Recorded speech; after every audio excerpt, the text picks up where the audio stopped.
হরে কৃষ্ণ। ভগবান শ্রীকৃষ্ণ গীতায় ধ্যান যোগের ৬ষ্ঠ নম্বর শ্লোকে বলছেন, বন্ধুরাত্মাত্মনস্তস্য ইয়ে নাথময়ী বাত্মনা জিতঃ অনাথমনস্তু শত্রুত্বে বর্তেতাত্মৈব শত্রুবৎ। অর্থাৎ যিনি নিজের মনকে এবং ইন্দ্রিয়গুলোকে জয় করতে পেরেছেন, তখন সেই মনই বন্ধু হয়ে আমাদের কাছে উপস্থিত হয়, বন্ধুর মতো আচরণ করতে থাকে। আর আমরা যদি আমাদের মনকে ইন্দ্রিয়কে জয় করতে না পারি, তখন সেই মনই আমাদের শত্রু হয়ে দেখা দেয়, শত্রুতে পরিণত হয়ে যায়। এর কারণ কি?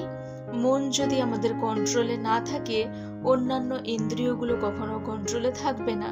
কারণ মনকে বলা হয়েছে অন্তরিন্দ্রিয়। মন 10টি ইন্দ্রিয়, আর মনকে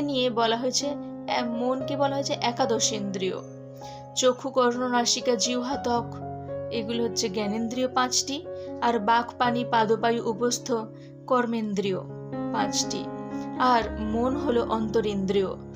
মন আমাদের কন্ট্রোলে না থাকলে কোনো ইন্দ্রিয় কন্ট্রোলে থাকবে না, আর তখন মন শত্রুর মতো আচরণ করবে, সবসময় ভুল পথে চালিত করবে মন। কিন্তু সেই মন আমাদের কন্ট্রোলে থাকলে মন তখন আমাদেরকে সঠিক পথে চালিত করবে। গীতায় ভগবান শ্রীকৃষ্ণ খুব সুন্দরভাবে অর্জুনকে বলেছেন যে এই যে তোমার মন এখন চঞ্চল হয়ে আছে, তোমার মন এখন শত্রুর মতো আচরণ করছে। যখন তুমি তোমার মনকে কন্ট্রোল করতে পারবে, তখন মন তোমার বন্ধু হয়ে যাবে, সৎ পথে চালিত করবে।